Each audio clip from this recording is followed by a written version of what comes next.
ለስልጣን ስለመታዘዝ ነው ዛሬ የምንማረው። ሮሜ 13 ከ1 እስከ 7 በኢየሱስ ስም ላንብብ። ነፍስ ሁሉ በበላይ ላሉት ባለስልጣኖች ይገዛ፣ ከእግዚአብሔር ካልተገኘ በቀር ስልጣን የለምና ያሉትም ባለስልጣኖች በእግዚአብሔር የተሾሙ ናቸው። ስለዚህ ባለስልጣንን የሚቃወም የእግዚአብሔርን ሥርዓት ይቃወማል፣ የሚቃወሙትም በራሳቸው ላይ ፍርድን ይቀበላሉ።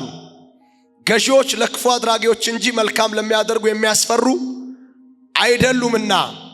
ባለስልጣንን እንዳትፈራ ትወዳለህን? መልካሙን አድርግ፣ ከእርሱም ምስጋና ይሆንልሃል።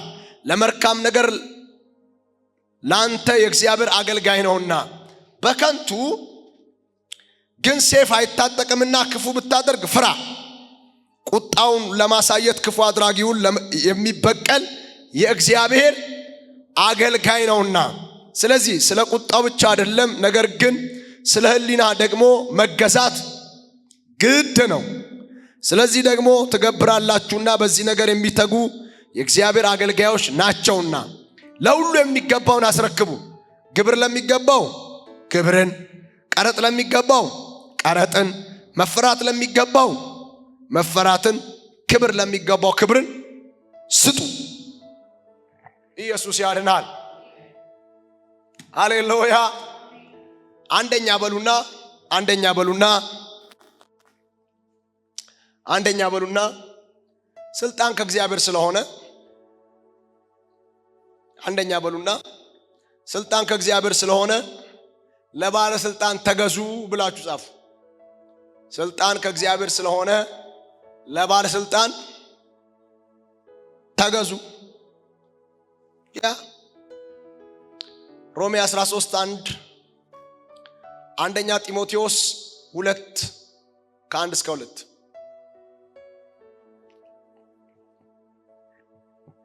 እናንብበው። ነፍስ ሁሉ በበላይ ላሉ ባለስልጣኖች ይገዛ፣ ከእግዚአብሔር ካልተገኘ በቀር ስልጣን የለምና ያሉትም ባለስልጣኖች ከእግዚአብሔር የተሾሙ ናቸው። ሃሌሉያ። እስቲ እነን መጀመሪያ ይሄ ቃል ያግባባናል አይደል? ያግባባናል። ይሄ ቃል ያግባባናል ነው። እናርመው ይሄን ቃል ያግባባናል አይደል? ምክንያቱም ተግባብተን ነው መቀጠል ያለብን። ኢየሱስ ጌታ። ሃሌሉያ። በተለይ ምንድነው ሮሜ 13 ላይ ሲደረስ እያሰብኩት ነበረ። ሮሜ 13 ላይ ስንደርስ በአፍሪካ ኮንቴክስት ምን ይመስላል እያልኩ ነበረ። ማለት በአፍሪካ ቋንቋ ሮሜ 13ን እንዴት ነው የምንማረው? በኢትዮጵያ ብቻ አይደለም፣ እንደው እንደ አፍሪካ ለምሳሌ አንዱ አንዱን በሚገልበት በጣም ትልልቅ የሆኑ የፖለቲካ አሻጥሮች ባሉበት ግደለው እንትን በለው በሚባልበት አንዱ ጫካ እየገባ አንዱን በሚፈነቅልበት አይነት ስርዓት ውስጥ ሮሜ 13ን እንዴት ነው እንደው ልንማር የምንችለው የሚለውን ሳስብ ነበር። ኢየሱስ ጌታ። ግን አንድ ነገር በደንብ ማወቅ ያለባችሁ ሐዋርያው ጳውሎስ ራሱ ይህንን የሮሜን መልእክት ሲጽፍ በወቅቱ የነበሩ ባለስልጣናትና በወቅቱ የነበሩ ገዢዎች ትክክለኞች ነበሩ ወይ ነው? ነበሩ። ሐዋርያው ጳውሎስ የሮሜን መልእክት በጻፈ ጊዜ በወቅቱ የነበሩ ቄሳሮች፣ በወቅቱ የነበሩ ነገስታቶች ከእግዚአብሔር ናቸው የሚያስብሉ ነበሩ ወይ? እንደውም ከዚህ ዘመን የከፉ አልነበሩም ወይ?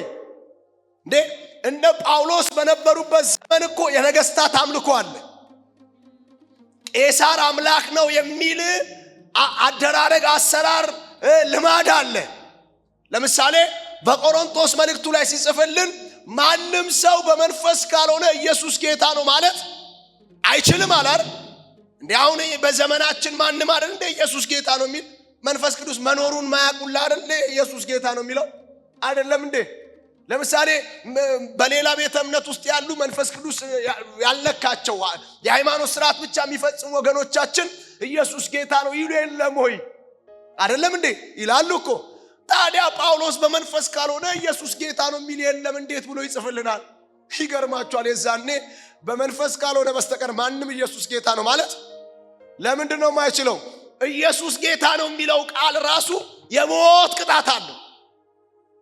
በወቅቱ የነገስታት አምልኮ ስለነበረ የነበሩ ገዢዎች የነበሩ ቄሳሮች ራሳቸውን እንደ አምላክ ያስመልኩ ስለነበረ ከቄሳር ውጪ አምላክ የለም፣ ከቄሳር ውጪ ጌታ የለም የሚሉ ስርዓቶች ስለነበሩ በወቅቱ ከቄሳር ውጪ ኢየሱስ ጌታ ነው ከተባለ ሰውየው ራሱ ላይ ምን ብሏል ማለት ነው? የሞት ፍርድ እንደፈረደ ነው የሚቆጠረው። ተያዘ ተገኘ ማለት ምን ይደረጋል? ሰውየው ይገደላል። ስለዚህ አንድ ሰው መንፈስ ሲነካው ግን ብሞትም እሞታለሁ ኢየሱስ ጌታ ነው ይላል። ሃሌሉያ! እኛ ዛሬ በነፃነት ኢየሱስ ጌታ ነው እንድንል ያደረገን ጌታ ይባረክ። እስቲ እንደው ለዚህ ቃል ብቻ ጌታን ባርኩ እስቲ። ሃሌሉያ! አረ ሃሌሉያ! ባይዘው ዛሬም ኢየሱስ ጌታ ነው ማለት በሞት የሚያስቀጣበት ምድር እኮ አለ። እየተገደሉ ያሉ አሉ ማለት እኮ ዛሬም ኢራን ላይ ብትሄዱ፣ ዛሬም ሳውዲ ላይ ብትገቡና ብትሉ አለ ሞት አለ እኮ ዛሬም አለ። እኔና እናንተ ግን በነፃነት ሃሌሉያ፣ በነፃነት ኢየሱስ ጌታ ነው። ሃሌሉያ! ኃይላት ይስሙ፣ አለቆች ይስሙ፣ ገዢዎች ይስሙ። ኢትዮጵያ አየር ላይ ኢየሱስ ጌታ ነው። ምድሬ ላይ ኢየሱስ ጌታ ነው። አረ ሃሌሉያ! አፍሪካ ላይ ኢየሱስ ጌታ ነው። መላው ዓለም ላይ ኢየሱስ ጌታ ነው። የጌቶች ጌታ ነው። የነገስታት ንጉሥ ነው። ሞትን የገደለ ነው። ሃሌሉያ! ጌታ በነፃነት ኢየሱስ ጌታ ነው ማለት ችለናል። እግዚአብሔር ይመስገን። ምን ነው በኢትዮጵያም ታሪክ እኮ ከ40 ዓመት ምናምን በፊት እኮ ኢየሱስ ጌታ ነው በነፃነት ማለት አይቻልም። ወይ አብዮቱ የበላይ ወይ ምናምን ነበር እኮ አይደል? እንደዚህም እኮ የሰማነው በህይወት ያሉ እኮ አሉ፣ ይሄው ምስክሮች አሉ። ኦኬ ጥሩ፣ ወደ ትምህርታችን እንመለስ። እነዚህ ባለስልጣናት ከማን ናቸው አለ ጳውሎስ? ከእግዚአብሔር ናቸዋል። እና በወቅቱ አምልኩን እንትን በሉን ምናምን የሚሉት ስልጣን ከእግዚአብሔር ካልሆነ በስተቀር የለም። ስልጣን የሚሰጠው ማን ነው አለ? እግዚአብሔር ነው። እንደውም አንዳንድ ጊዜ ህዝቡ በጣም ሲያስቸግረው እግዚአብሔር ለመቅጣት አደገኛ የሆኑ መሪዎችን ምን ያደርጋል? ያስቀምጣል። ከዛስ ህዝቡን በእነሱ ይገርፍና ጊዜው ሲያበቃ ደግሞ ምን ያደርጋቸዋል? ያነሳቸዋል። ሃሌሉያ ሃሌሉያ! እንጂ ስልጣን ከየት ነው አለ? ከእግዚአብሔር ዘንድ ነው። እንደውም እዚህ አንደኛ የሰጧችሁ ጥቅስ ላይ ምንድነው? አንደኛ ጢሞቴዎስ 2:1-2 ላይ ከሁሉ በፊት እንደውም ለገዢዎች ለባለስልጣናት ጸሎት እንዲደረግ ይገባል ነው የሚለው። ይገባል። እንደውም ምን ያስፈልጋቸዋል ነው የሚለው? ጸሎት ያስፈልጋቸዋል። ለምንድነው ግን ጸሎት የሚያስፈልጋቸው? ለምንድነው መጸለይ ያለበት ሲባል ዝግና ጸጥ ብለን እንድንኖር ነው። ቤተ መንግስት ከተበጠበጠ እናንተ በሰላም ትኖራላችሁ ወይ? አይደል? እዛ የሚመጣ ሽብርና ውጊያ አይደል አገር የሚያተራምሰው። ስለዚህ ጸጥና ዝግ ብለን እንድንኖር እዛ ሰላም እንዲሆን መጸለይ ያለብን ይላል መጽሐፍ። ለምን? እግዚአብሔር የነገስታትን ልብ ወደሚፈልገው ምን ያደርገዋል? ያዘነብለዋል። ምሳሌ ላይ እንደሱ አይደል የሚለው? እግዚአብሔር የነገስታትን ልብ ወደሚፈልገው ምን ይለዋል? ያዘነብለዋል። ስለዚህ የንጉሱን ልብ፣ የገዢውን ልብ፣ የባለስልጣናትን ልብ እግዚአብሔር እንዲቆጣጠር ምን ማድረግ አለብን? መጸለይ አለብን። ሃሌሉያ! ለምሳሌ ከ40 ዓመት በፊት እንደነገርኳችሁ ክርስትና በጣም ኢትዮጵያ ውስጥ ያስገድል ነበረ አይደል? ያስገድል ነበረ። በጣም መከራ ነበረው። አሁን ግን እንደውም ክርስቲያን ነኝ ምናምን ማለት በተለይ ደግሞ አሁን ቤተ መንግስት አካባቢ ስልጣን አካባቢ ደግሞ በብዛት ምናምን ከክርስትናው ዓለም የተገኙ ሰዎች ደግሞ ሲገኙ ይበልጥ ነፃነት አለው፣ ይበልጥ ምናምን ግን በጣም ብዙ ነፃነት ብዙ እንደሚያበላሽ አይታችኋል።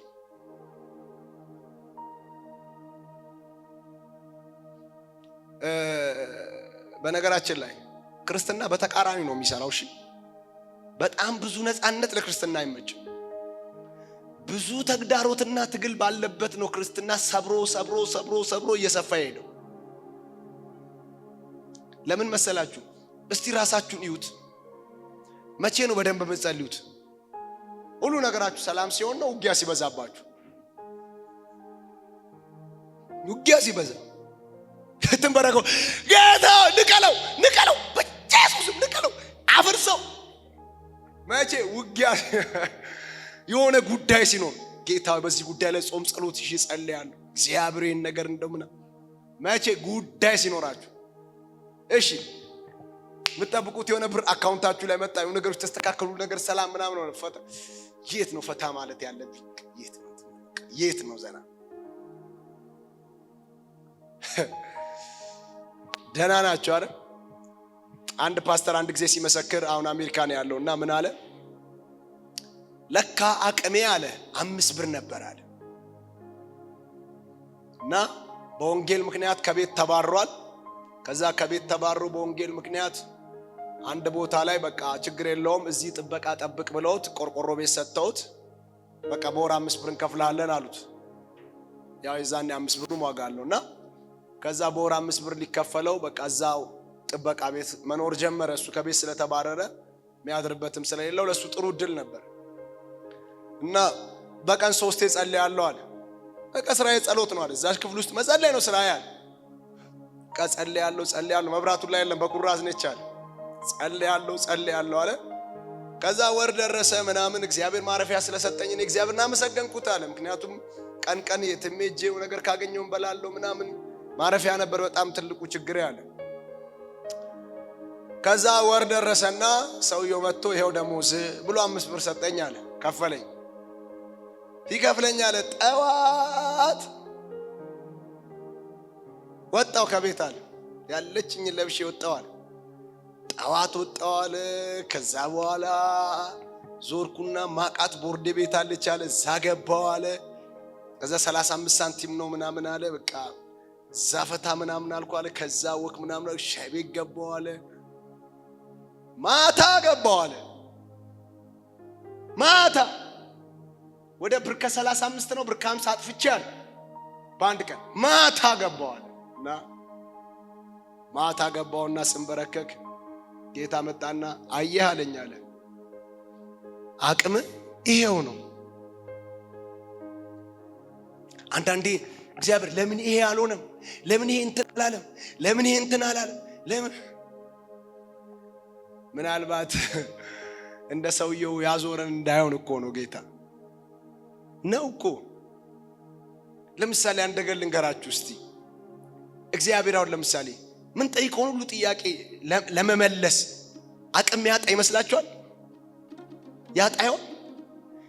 እሺ አሁን እዚህ ውስጥ ያላችሁ ሁላችሁ አንዳንድ ቢሊዮን ብር ጌታን ብትጠይቁት አይ ለሷ ብቻ ነው አሁን የምችለው ለእናንተ አካውንት አይሞላም ይላል። እሺ ለሁላችሁ አንዳንድ ቢሊዮን ብሩን ቢሰጣችሁስ ይጎልበታል? እና ለምን ደግሞ አይሰጣችሁ?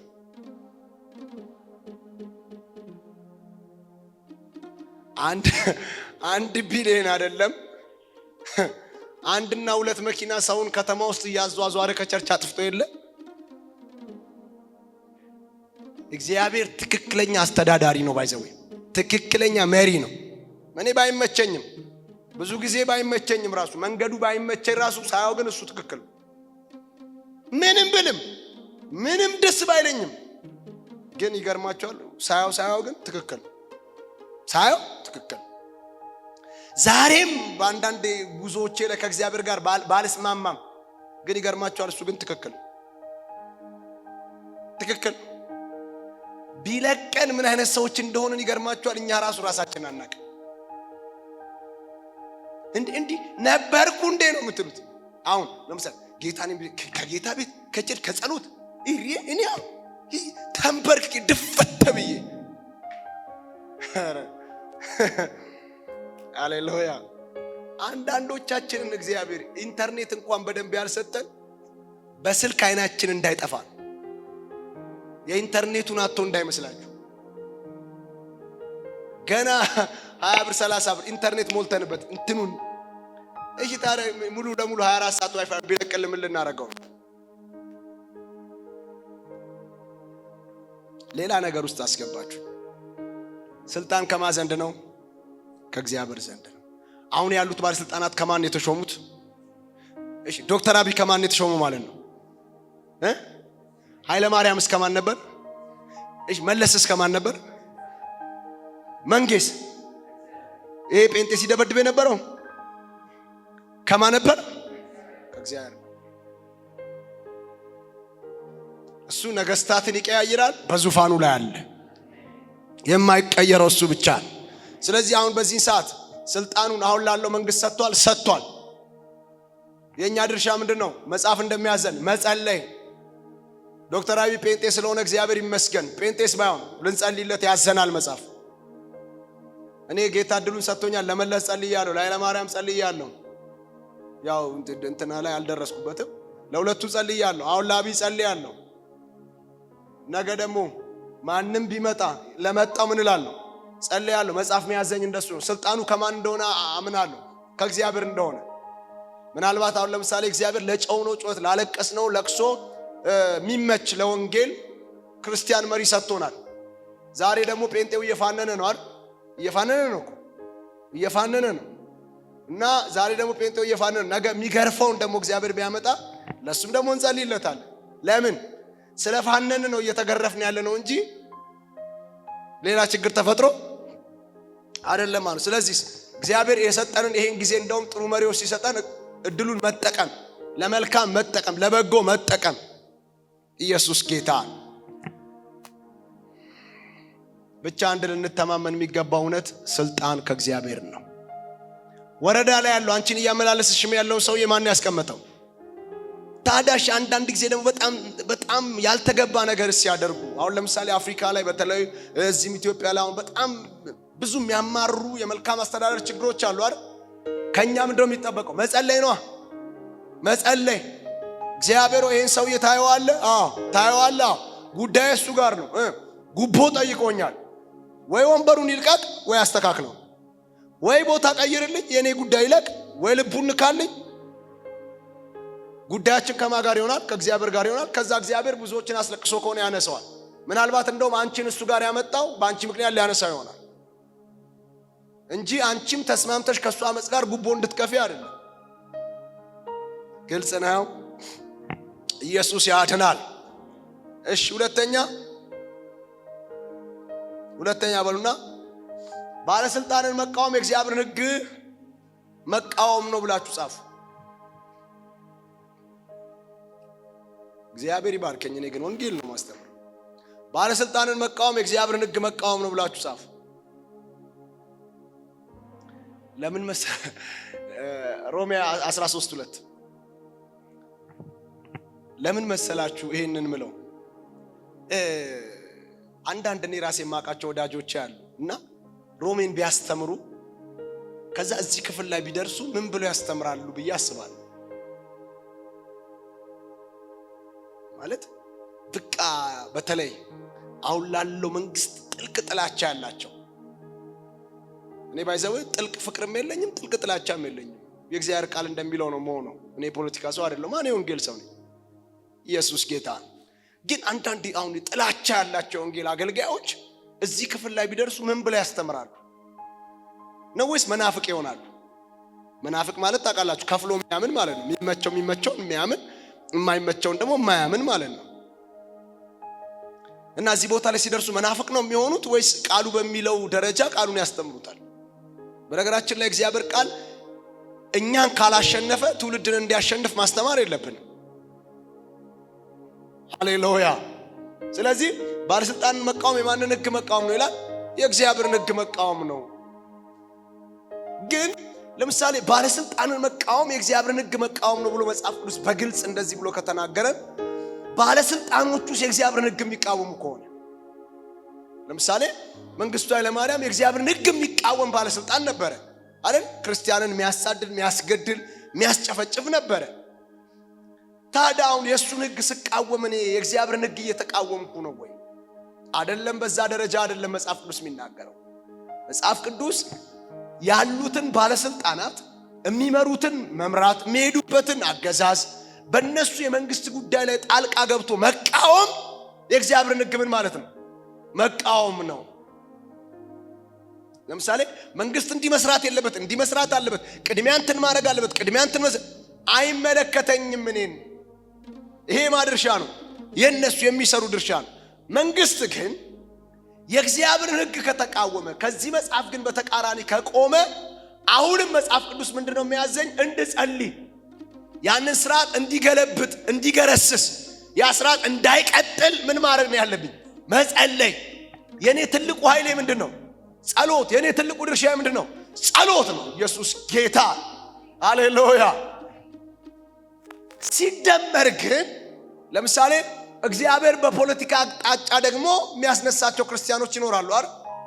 እነሱ የእግዚአብሔርን ቃል ተከትለው በትክክል ይቃወሙ፣ ይከራከሩ፣ የተወካዮች ምክር ቤት ይግቡ፣ የሚጠበቅባቸውን ያርጉ። ግን መንግስትን መቃወም፣ ባለስልጣናትን መቃወም፣ ሁሉን ነገር መቃወም፣ በተለይ እንደ ኢትዮጵያ ሁሉን ነገር መቃወም፣ ዝም ብሎ በጭፍን መቃወም እንትን ተሰራ መቃወም፣ እንትን ሆነ መቃወም፣ እንትን በዚህ ወጣ መቃወም፣ ምርጫ መጣ መቃወም። በነገራችን ላይ እኔ በጣም ያስተዋልኩትን ነገር ልንገራችሁ። ለኔጌቲቭ የምናወጣውን ኢነርጂዎቻችን ለፖዚቲቭ እናወጣቸው። አቤት እንዴት አገር እንደምትለማ! ለኔጌቲቭ የምንናገራቸውን ቃላቶች በጠቅላላ ለመልካም ብንጠቀምባቸው እንዴት ነገሮች እንደሚቀየሩ አይታችኋል።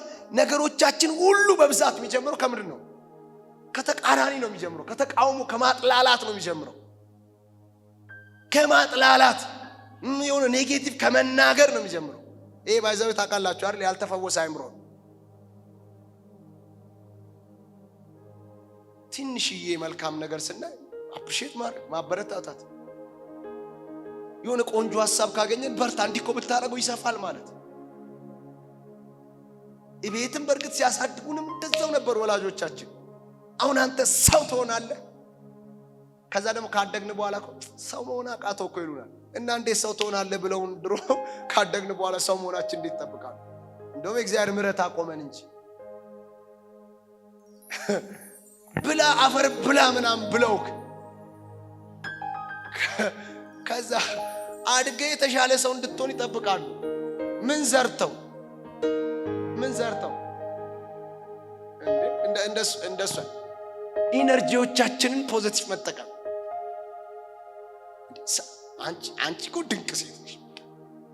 አሁን ነገሮች ቻሌንጅ አድርጉሻል፣ ይቀየራል ነገርሽ። እግዚአብሔር መልካም ወጪ ያለው ዛሬ ተበላሸ ነገርሽ ይስተካከላል። እንደ እግዚአብሔር እኮ እንደገና አምላክ ነው። ትነሻለሽ። ወጪ ያለው አሁን አንቺ ምን ዋጋ አለሽ? ከዚህ በኋላ ብትው ነው የሚሻልሽ። ይሄንኑ በተናገርኩበት ነው አይደል? ያንንም የተናገርኩት ምን አለ ሰዎችን ለመገንባት ብንጠቀምበት፣ ለማነጽ ብንጠቀምበት። ታውቃላችሁ መጽሐፍ ቅዱስ በግልጥ ምንድነው ብሎ የሚናገረን? አንደበት እሳት ነው ይለናል አይደል? ምንድነው? ከዛ ቀጥሎ ምንድነው የሚለው? የፍጥረትን ሩጫ ምን ይላል? ያቃጥላል። ከዛ ምን ይላል? ትንሿ እሳት እኮ ነች ጫካውን ትልቁን ጫካ የምታቃጥለው ብሎ አንደበትን በሰው ውስጥ እንደዚህ ሆኗል። አመፀኛ ዓለም ሆኗል። የብዙዎችን ሩጫ እያበላሸ ነው ይላል። በነገራችን ላይ እንደገና ልንገራችሁ፣ ኢትዮጵያ ላይ ሚዲያ ላይ እስቲ ለነገሩ ሚዲያውንም የሚያንቀሳቅሰው ጂኒ ስለሆነ ነው። ኔጌቲቭ ነገር ካልተናገራችሁ እኮ ቫይራል አያወጣም፣ ህዝብ ጋር አይደርስም።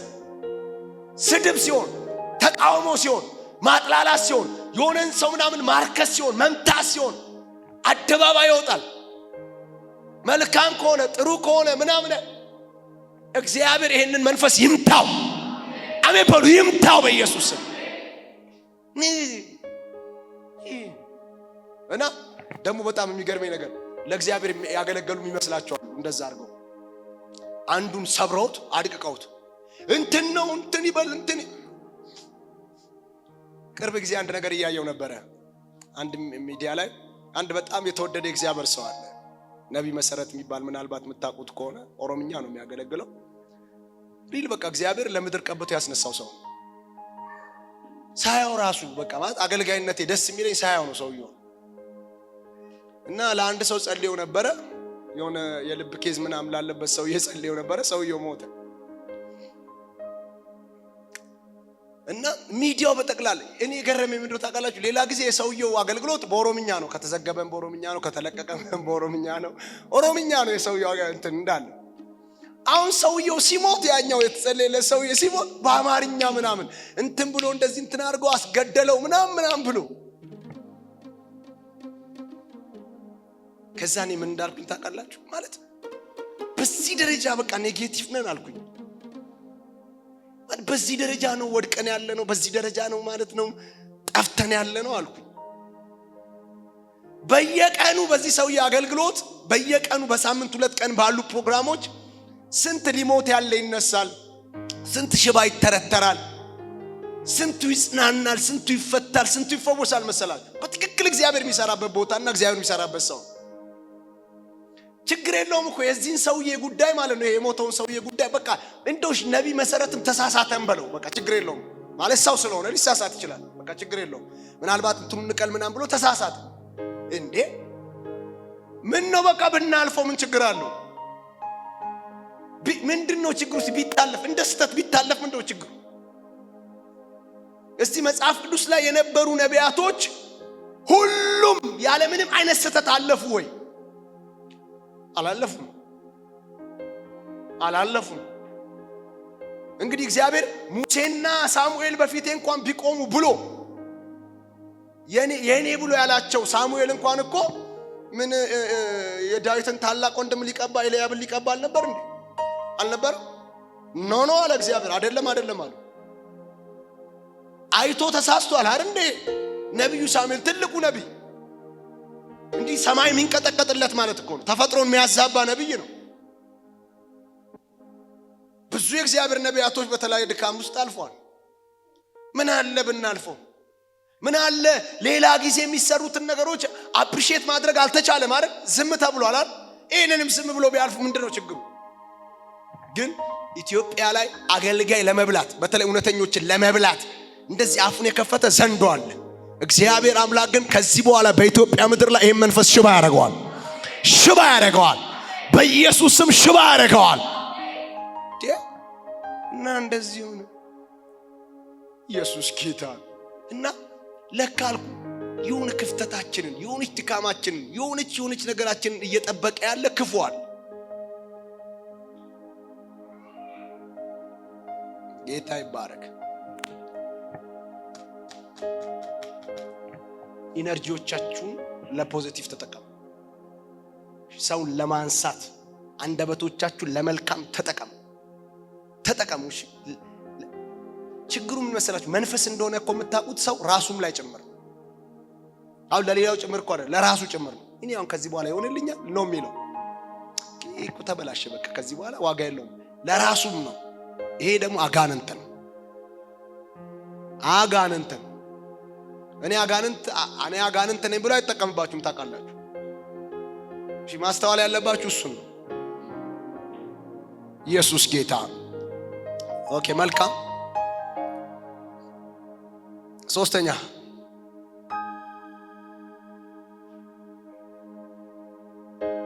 ሶስተኛ ሮሜ 13:3 ባለስልጣናት ላይ ክፉ አታድርግ። ሮሜ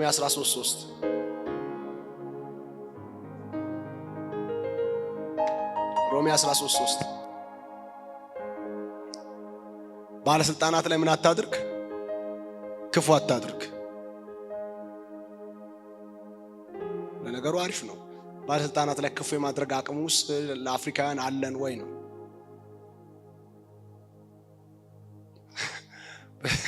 አለን ወይ?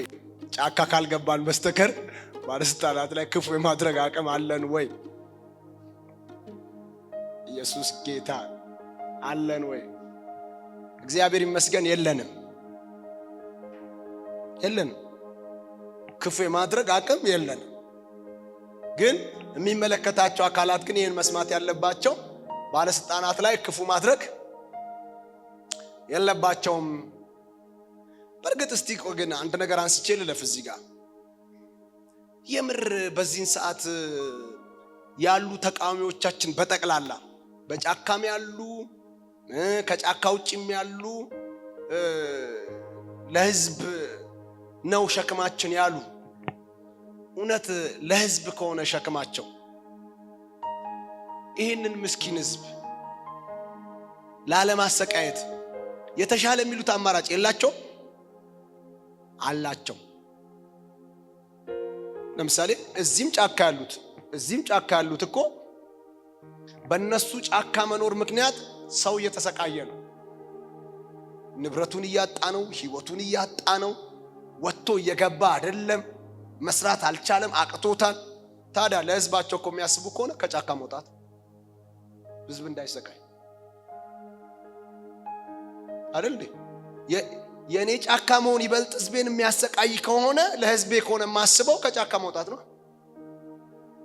ለምሳሌ የኔ እናንተን ወንጌል ማስተማር የሚያሰቃያችሁ ከሆነ እኮ ማስተማሩን ትቼ የእናንተን ሰላም መፍጠር ነው አይደል? ግን በአፍሪካ ፖለቲካ ውስጥ ማለት ነው ለህዝብ ጥቅም እሱን ተውና ማዘር ምን ትላለች? ምንድነው ጽድቁ ቀርቶ በቅጡ በኮነነኝ ትላለች። ይገባችኋል? ጽድቁ ቀርቶ በቅጡ በኮነነኝ። እንኳን ከፖለቲከኞች ዓለምን ተውና እስቲ ከቸርች መሪዎቻችን እላይ ካሉት መንፈሳዊ ከሆኑት ከሚያስተዳድሩን እንኳን የሚወዱንን ብናገኝ፣ ለኛ ሸክም ያላቸውን ብናገኝ፣ ቤተክርስቲያን በመንፈስ ቅዱስ በፍቅር በኃይል ተባብራ ብትቀጥል ብለው የሚያለቅሱትን እግዚአብሔር ቢሰጠን፣ ከዚህ ብናገኝ፣ እኛ ሰፈር ብናገኝ፣ ራስ ወዳድ ያሉትን እዚህ ብናገኝ፣ ራሳቸውን ማያስቀድሙትን የክርስቶስን የሚሉትን እዚህ ብናገኝ፣ እግዚአብሔር እሱን ቢሰጠን፣ ኢየሱስ ጌታ እሱን ነው የምመኘው። አራተኛ ባለስልጣን እግዚአብሔር አገልጋይ ነው። ባለስልጣን እግዚአብሔር አገልጋይ ነው። ሮሜ 13 4 እና 5 ባለስልጣን የእግዚአብሔር አገልጋይ ነው። ይሄን አይተን ጨርሰናል። ባለስልጣን የማን አገልጋይ ነው? ሮሜ 4 እና 5 እና 13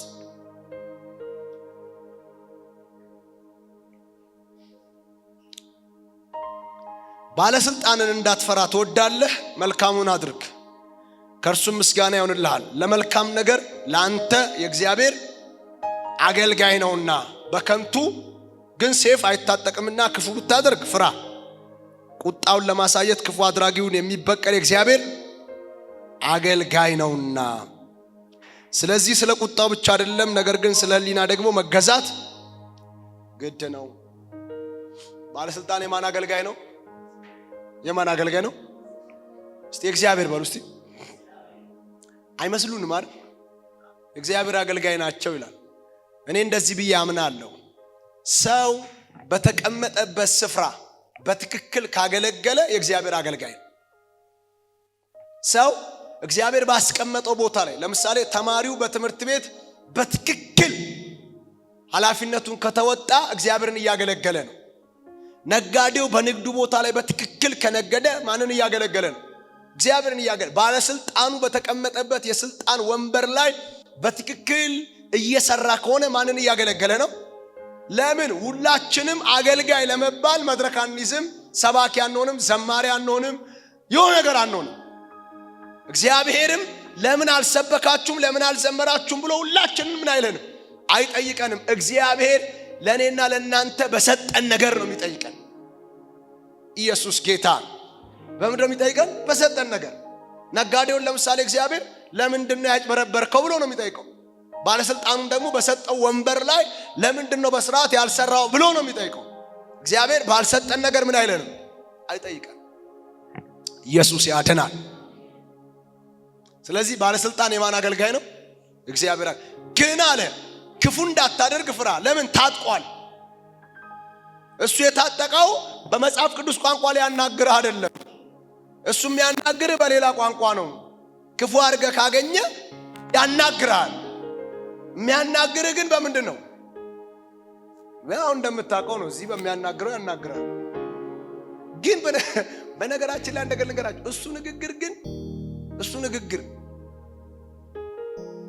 እሱ ንግግር እንዳትታዘቡ፣ እሱ ንግግር የሚጠቅምበት ቦታ እንዳለ ግን አይቼ ነው በዘመኔ ያለፍኩት። ለምን መሰላችሁ? እኔ 97 ላይ ድንጋይ ሲወረውር ነበረ። ቅንጅት ምናምን ብዬ መርካቶ ላይ ድንጋይ ሲወረውር ነበረ እና ከዛ በቃ ገረፉን፣ እንደሚገባ ገረፉን። ከዛ በጌታ ሳሎን ተስተካከልኩ።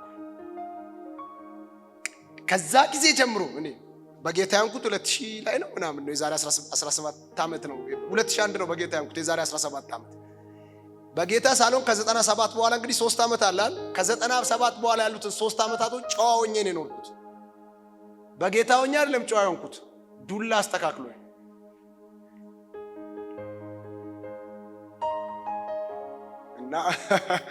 እና እነሱ የሚያናግሩክ በሌላ መንገድ ነውና ፍራቸው። የእግዚአብሔር ምንድን ናቸው? ምን እያለ ነው? ለመግረፍ የማን አገልጋዮች ናቸው? ምን ለማለት? እንደኔ በመጽሐፍ ቅዱስ ቋንቋ ላይ ያናግሩክ፣ እንደኔ የጌታ ፍቅር ይበልጣል ይሉክ አይደለም። እነሱ የእግዚአብሔር አገልጋይ ናቸው። ጀርባህን ይሰማል ወይ? ስለዚህ ጀርባህ በሰላም እንዲኖር ከፈለክ አንተ ራስህ ፈርተህ ምን በል ኑር። በጊዜ ግባ ሲሉ በጊዜ ግባ። አስቸኳይ ምናምን የሰዓት ወጃ ታውጆ 4 ሰዓት ከ4 ሰዓት በኋላ ማንም መንገድ ላይ እንዳይገኝ ከተባለ አንተ 4 ሰዓት ተኩል ላይ ምን ትሰራለህ? ከተገኘስ ያው ጀርባ ይላጣል። ከዛ ትስተካከላለህ። ደግመህ 4 ሰዓት አትወጣም፣ ተመልሰህ አትወጣም። መክረው ነው የሚያስገቡ እንዳትወጣ አድርገው። የማን አገልጋይ ናቸው? የእግዚአብሔር። የማን አገልጋይ? በደንብ ምን ያደርገዋል? ይመክሯል። ኢየሱስ ጌታ። እሺ ታዲያ ከ97 በኋላ የአዲስ አበባ ልጅ በጠቅላላ እስከ ዛሬ ጨዋ ሆኖ አልቀረም? እኔ እኮ እንደው ምን እላለሁ፣ የክፍለ ሀገር ልጆች እሱን ዱላ ስላልቀመሱ እንጂ ቢቀምሱ ኖሮ ለምን ከዛ በኋላ አዲስ አበባ ሲረብሽ አታዩትማ? እስከ ዛሬ አይረብሽም። የሆነ እንትን ካለ ራሱ ብጥብጥ ካለ ነው የሚሄደው።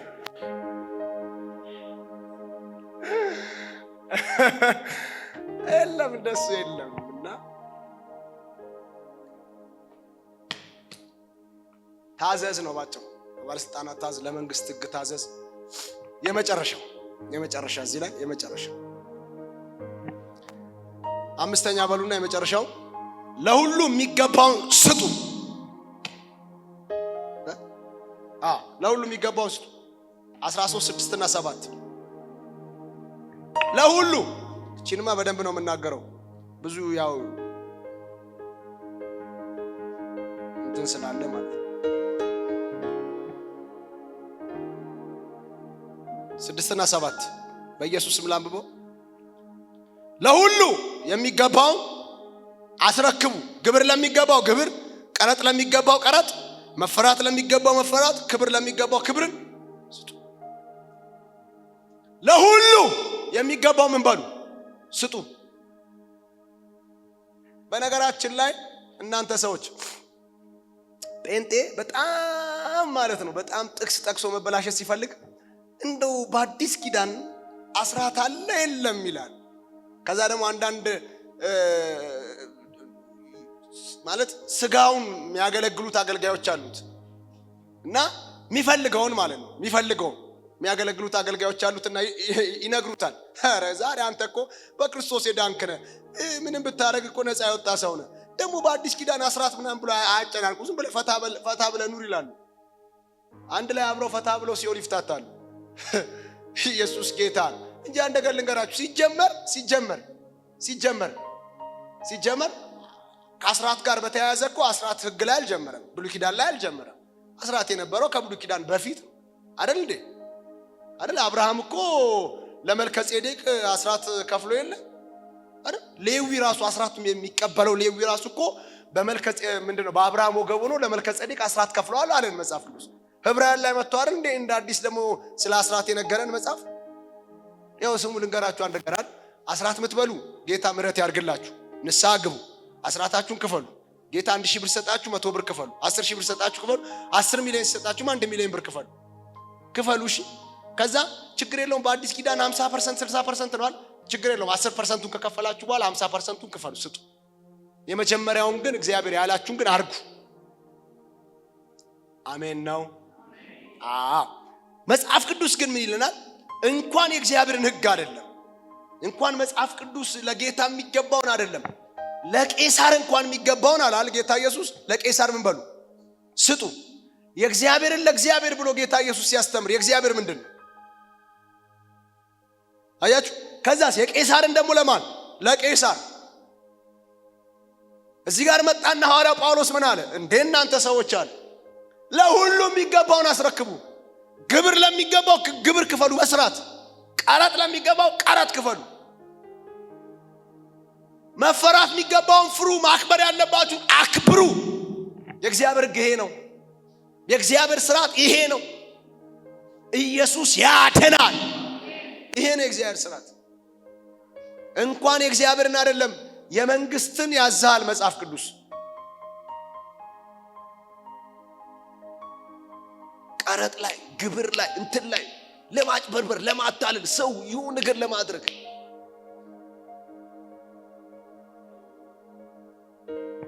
ስንት ሺህ ዘመን ነው የምንኖረው? ስንት ሺህ ዓመት ነው የምንኖረው?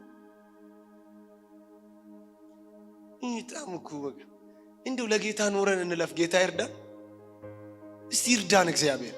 እውነት ኖረን እንለፍ እስቲ፣ ለእግዚአብሔር ይርዳን። ምን መሰላችሁ? ብዙ አቅም አተን እኮ እግዚአብሔርን የምናሳዝንበት ነገር አለ። እንደው ቢያንስ እንኳን አቅም አተን እንኳን እግዚአብሔርን አሳዘንን፣ ጸጋ ሲሰጠን እንተዋለን። እንደው ቢያንስ ከድፍረት እንኳን ራሳችንን መጠበቅ የለብንም? ከማጭበርበር በተለይ ከማታለል እግዚአብሔር ይጠብቀን። ኢየሱስ ጌታ። ለሁሉ የሚገባው ምን በሉ? አስረክቡ። ክብር ለሚገባው ራሱ ክብር፣ ገንዘብ ብቻ አይደለም። ክብር ለሚገባው ምን ስጡ? ለምሳሌ አክብረው፣ የአገሬን መሪ አክብረው። አትቀበለው፣ ችግር የለውም። የግድ ምናምን በቃ የግድ ልትቀበለው አይገባም። ግን መሪ ነው አይደል? አክብረው። በስልጣን ቦታ ላሉ ሰዎችን አክብሯቸው። ወንበሩን የሰጣቸው እግዚአብሔር ነው። እዛ ቦታ ላይ ስትሄዱ እናንተ አክብራችሁ ተስተናገዱ። ምንድነው የምትሉት? እኔ በጣም የሚገርመኝ ልንገራችሁ። ይኸው ኢትዮጵያ እኔ ለጌታ ብቻ ነው የምገዛው፣ ለጌታ ብቻ ይላል። ለማን ብቻ? የት አግኝተህ ነው የምትገዛው? ለጌታ። ለእኔ ስትገዛልኝ ነው እኮ ለጌታ የምትገዛው። እዚህ እኔን ይበጠብጠኛል፣ ለጌታ ነው የምገዛው ይላል። ከዛ እንዴ ለእኔ ያልተገዛ ሰውዬ እንዴት ለጌታ ትገዛለህ? ኢየሱስ ጌታ ነው።